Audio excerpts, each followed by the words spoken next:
मार्केटमधून बराच वेळेस आपण नगेट्स विकत आणतो, पण ते कधीपासून बनवलेले असतात आपल्यालाही माहीत राहत नाही. आपण आज ताज्या ताज्या भाज्यांपासून नगेट्स कसे तयार करायचे ती रेसिपी बघणार आहोत. मुलांना अधेमध्ये असं काहीतरी टेस्टी बनवून दिलं तर मुलंही खुश होतात व आवडीने खातात. ताज्या ताज्या भाज्यांपासून जास्तीच्या प्रमाणात जरी नगेट्स बनवून ठेवले व फ्रीजमध्ये स्टोअर करून ठेवले, नगेट्स 4 ते 5 दिवस आरामात टिकतात. फक्त तळायला घेण्याच्या आधी 10 मिनिटं आधी बाहेर काढून ठेवायचे व तळायला घ्यायचे. चला तर मग रेसिपीला सुरुवात करूया. नमस्कार, मी संध्याच रेसिपी मराठीमध्ये आपले खूप खूप स्वागत. इथे मी कांद्या पोह्याला जे पोहे वापरतो ते पोहे घेतलेले आहे. जवळपास 1 वाटी पोहे असेल. पोहे आपण स्वच्छ अशा 2 ते 3 पाण्याने धुवून भिजवत ठेवणार आहोत. पोहे भिजत आहे तोपर्यंत आपण पुढची तयारी करूया. इथे मी कच्चे मका पोहे घेतलेले आहे. मिक्सरचं छोटं भांडं असतं ते भांडं मी संपूर्ण भरून घेतलेलं आहे. संपूर्ण पोह्याची आपल्याला जाडसर पावडर करून घ्यायची आहे. जाडसर पावडर करून घेतल्यानंतर एका प्लेटमध्ये काढून घ्यायचं व पसरून घ्यायचं. प्लेटमध्ये काढून घेतल्यानंतर आपण हे पोह्याचे पावडर साईडला ठेवून पुढच्या कृतीला सुरुवात करणार आहोत. इथे मी छोट्या साईजच्या गाजरची वरची साल काढून घेतलेली आहे व त्याला मधोमध कट करून घेते. मधोमध कट करून घेतल्यानंतर गाजरमधला जो टणक भाग असतो तो आपल्याला काढून घ्यायचा आहे. त्याच्यानंतर आपल्याला गाजरला मधोमध चीर द्यायची व छोटे छोटे काप करून घ्यायचे. संपूर्ण गाजरचे मी असेच काप करून घेणार आहे. अंदाजाने बघायला गेलं तर पाव वाटी गाजरचे काप असतील. इथे मी हिरवे वाटाणे घेतलेले आहे. ताजे वाटाणे घेतलेले आहे.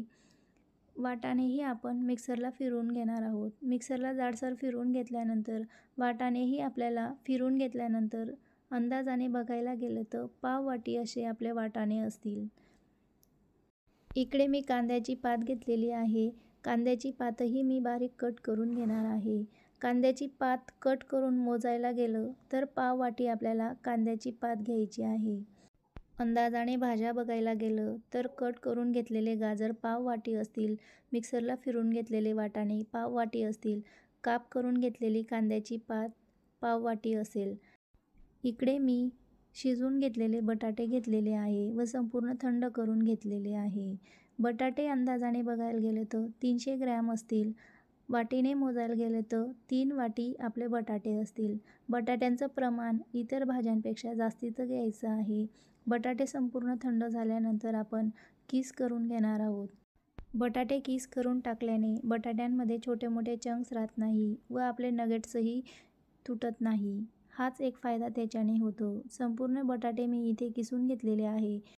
त्याच्यानंतर मी चीजचे 1 क्यूब घेतलेलं आहे. हे साधे चीज आहे. तुम्हाला जर मोझरेला चीज वापरायचं असेल तेही तुम्ही वापरू शकता. चीज पोहे खाण्याच्या चमच्याने बघायला गेलं तर 2 ते 3 चमचे आपलं चीजचं किस असू शकतं. इकडे आपलं पोहेही भिजत आलेलं आहे. पोहे आपण आता मिक्सरच्या भांड्यामध्ये टाकून फिरवून घेणार आहोत. पोहे आपण मिक्सरच्या भांड्यामध्ये फिरवून घेतलेलं आहे. भाज्यांमध्येच आपल्याला मिक्सरला फिरवून घेतलेलं पोहे टाकून घ्यायचं आहे. त्याच्यानंतर मी इथे 2 हिरव्या मिरच्या घेतलेल्या आहे. मिरच्यांचा देठाचा भाग काढून टाकायचा व मिरचीही आपण बारीक कट करून घ्यायची. तुम्हाला मिरची जर टाकायची नसेल, नाही टाकली तरीही चालेल किंवा तुम्हाला चिली फ्लेक्स वापरायचं असेल ते वापरलं तरीही चालेल. इथे मी 3 मिरे घेतलेले आहे. मिरेही मी बारीक कुटून घेणार आहे व त्याची पावडर तयार करून घेणार आहे.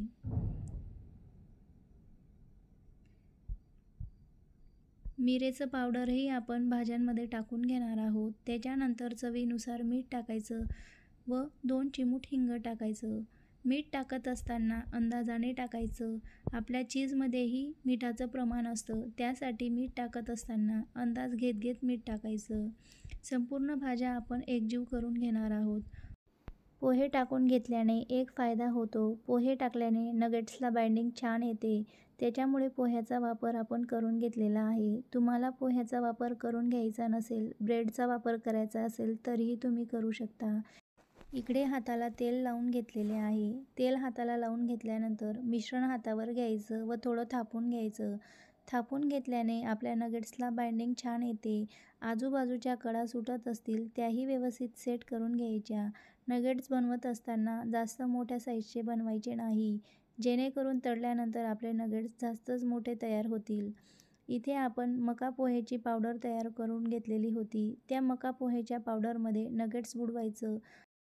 संपूर्ण नगेट्सला पावडर लावून घेतल्यानंतर साईडला प्लेट ठेवलेली आहे, त्या प्लेटमध्ये काढून घेणार आहे. अजून एक नगेट्स मी तुम्हाला बनवून दाखवते. जेवढ्या साईजचं नगेट्स तुम्हाला बनवून घ्यायचं असेल तेवढं मिश्रण हातावर घ्यायचं. सुरुवातीला मिश्रण थापून घ्यायचं, जेणेकरून नगेट्सला छान बाइंडिंग येईल. आजूबाजूच्या कडा सुटत असतील त्यांनाही व्यवस्थित सेट करून घ्यायचं. त्याच्यानंतर मका पोहेची पावडर तयार करून घेतलेली आहे, त्याच्यात संपूर्ण नगेट्स बुडवायचं व साईडला प्लेटमध्ये काढून घ्यायचं. इथे मी 7 नगेट्स तयार करून घेतलेले आहे.